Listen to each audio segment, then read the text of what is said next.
This isn't just another 30-minute commercial. This is the people behind the products, the innovators, the engineers, the entrepreneurs. Set thief, Mr. Russell.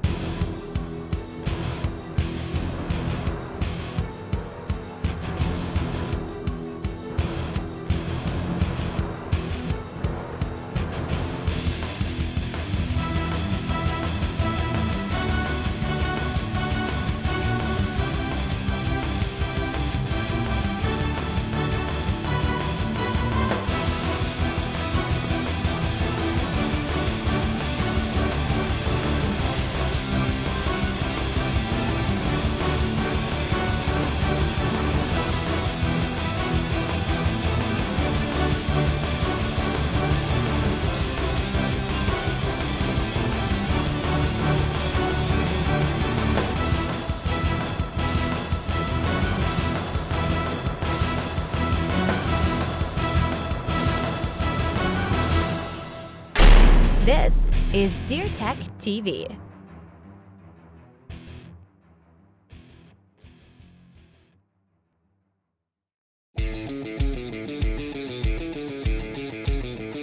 It's that time of year again. The snow has melted, the sun is out, and it's time to start planning out your food plots. This year, Brad Rux is starting his plans out with a good year-round source of nutrition from Whitetail Institute. Yum! Today I want to take a look at perennials. If you're looking for a perennial that's going to be good year-round nutrition from early spring to throughout the fall until it freezes, this is one of the best on the market. It's called Alfalfa Rack from Whitetail Institute. And what I really like about it, it's got three things. Up here in the Midwest, alfalfa's king. Everybody in the South talks about clover, but alfalfa, whitetails just absolutely love it. If you go around a field anytime in the spring from April, May, June, July, and you hit an alfalfa field, I guarantee you there are going to be deer in it. So this is Alfalfa Rack, so it has that alfalfa in it, but it also has a blend of other products. It's got chicory. So the bad thing about alfalfa is it's got a pretty deep rut system, but it's not as deep as what chicory goes through.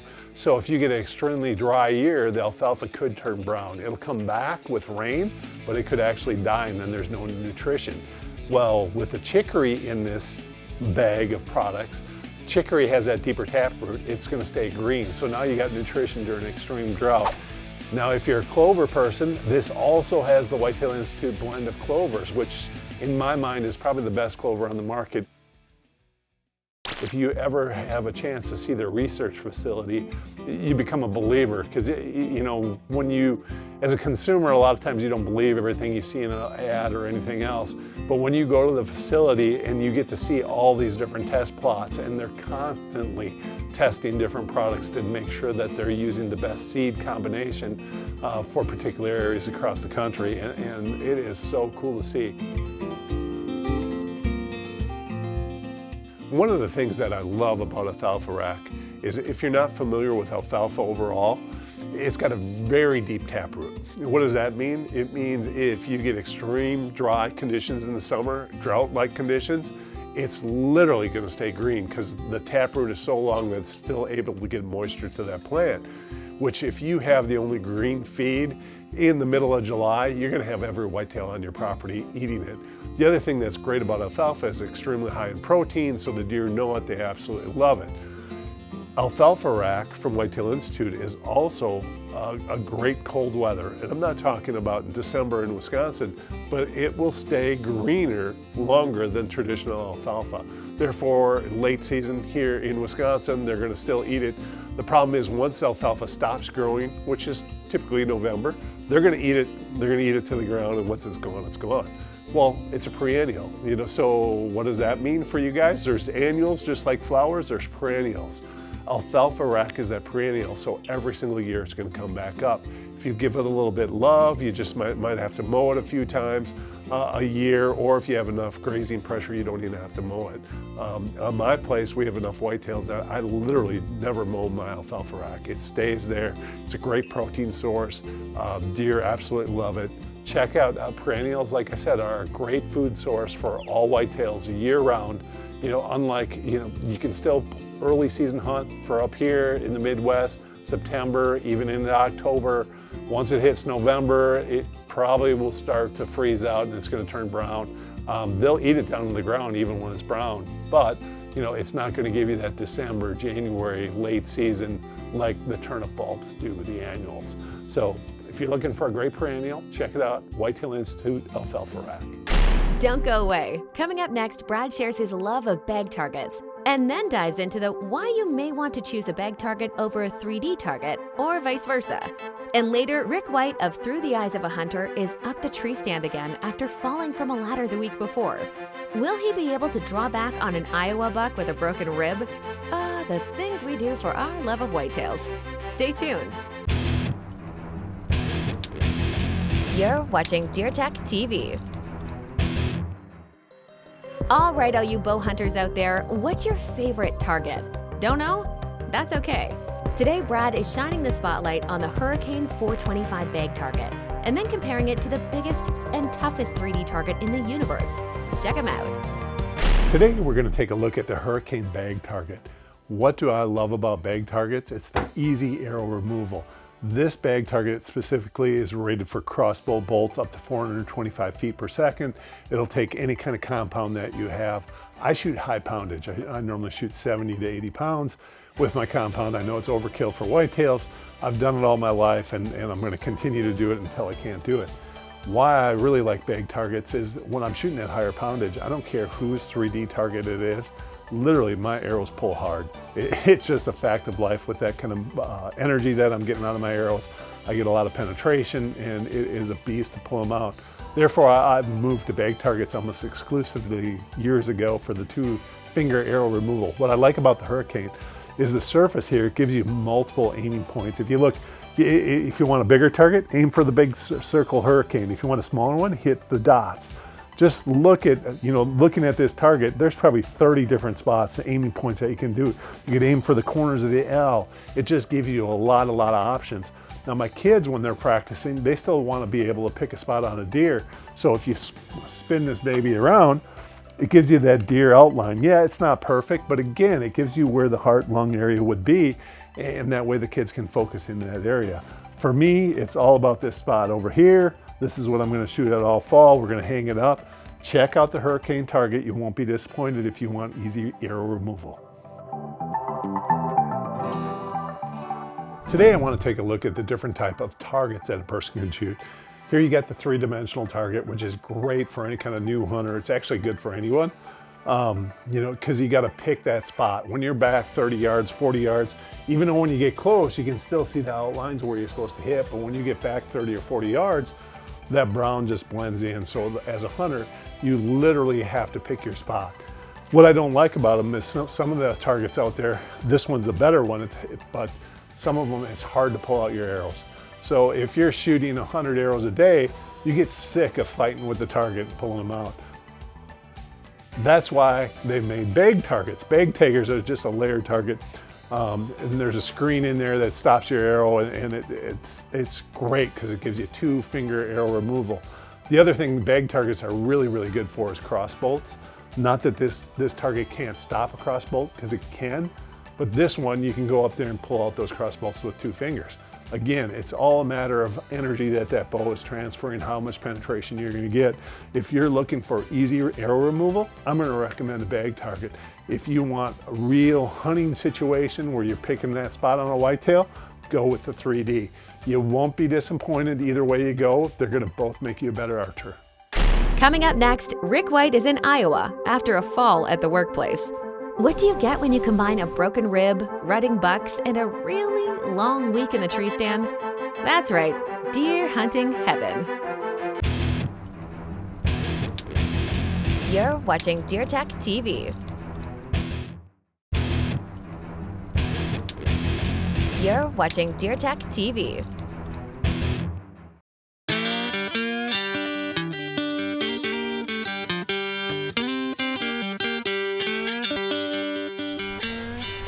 Well, welcome to Iowa. I'm finally in a stand, November 3rd, my son Dan's birthday. Happy birthday, Dan. And last Monday I fell off a ladder while working some construction, and I've got a broken rib right now, so things are a little bit sore, but I was bound and determined to get in a stand. And other than a little bit of pain, I'm feeling good, and things are really starting to rock here in Iowa. In fact, they have been. So we're in a spot that I hung here about a week ago, and I hope it's a spot that we have a little bit of luck in. So see what happens.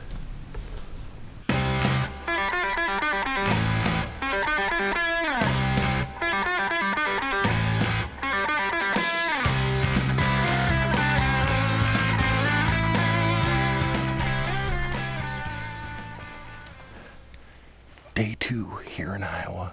Josh McCain behind the camera. We did not get out this morning. The weather was terrible. But tonight we're hunting a food plot with a southeast wind, about 43 degrees, hunting over a decoy. So I'm going to do some rattling, some grunting, and see if we can't get something to come in, spot the decoy, and march right in. So with the southeast wind, this was our best option for a stand. So wish us luck.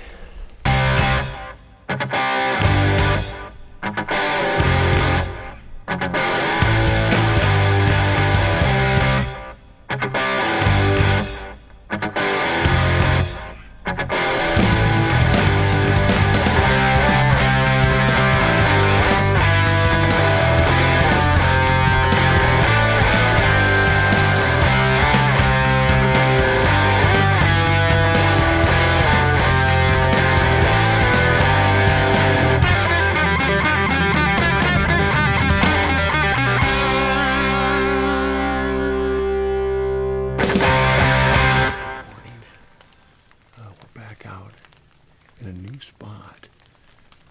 Lots of fog this morning and a mist. Not a real pleasant morning, but it's quiet. It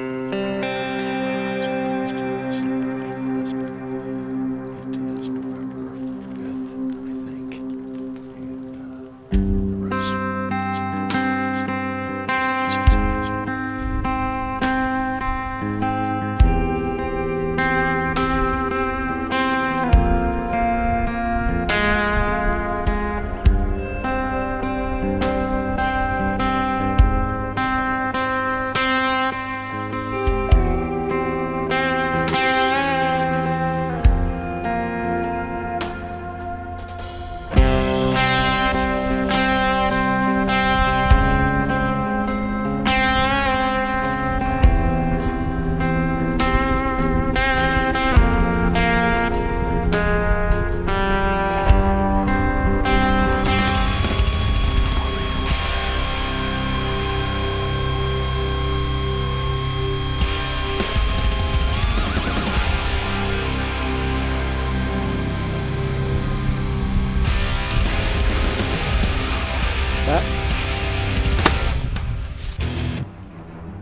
You're watching DeerTech TV.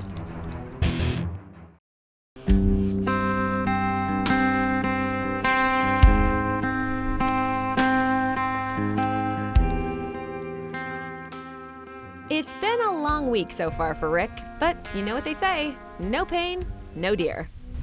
A lot of deer, they're on their feet. It's November. What more can you ask for? Just to bring one by us, that's what we're asking for. Maybe tonight. These does out here. Look at something. Deer up on the hill up there. It's a small buck. I hear something walking right down here.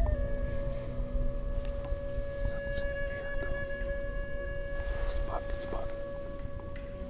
That's a good buck. Good buck. Right down here.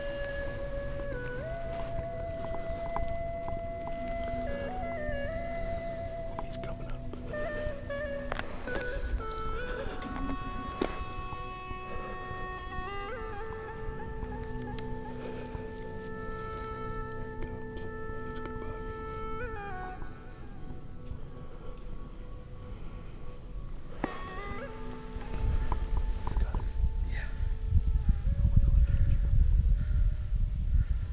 Matt?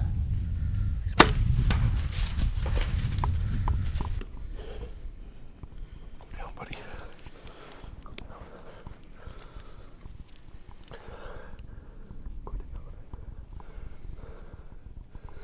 He's down.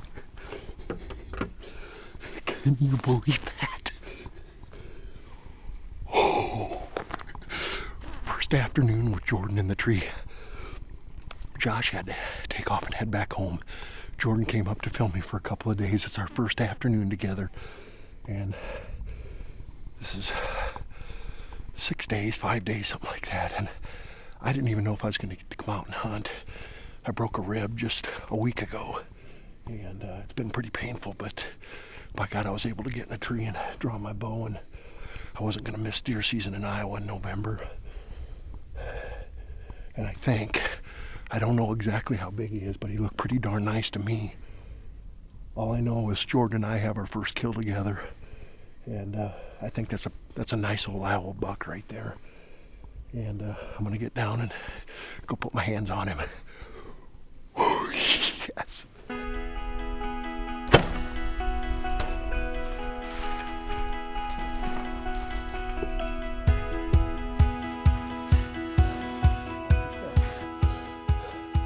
Right there, he is, right down there.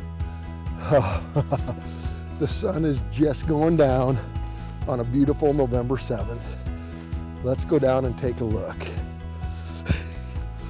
Man, oh. Wow, that looks like a good deer. They're all good in my book. And that's why I shoot a Matthews right there.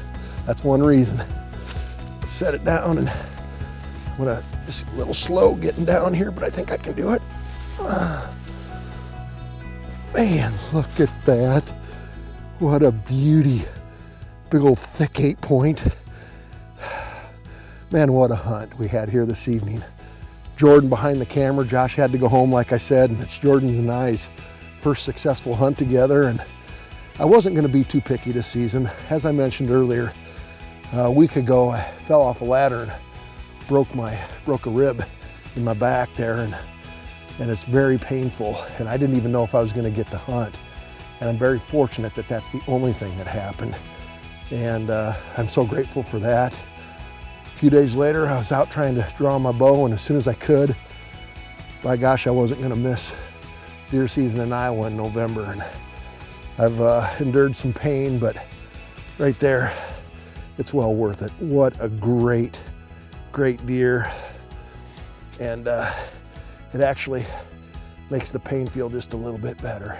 Well, worth it indeed. Hats off to Rick and his Iowa giant. See you next week.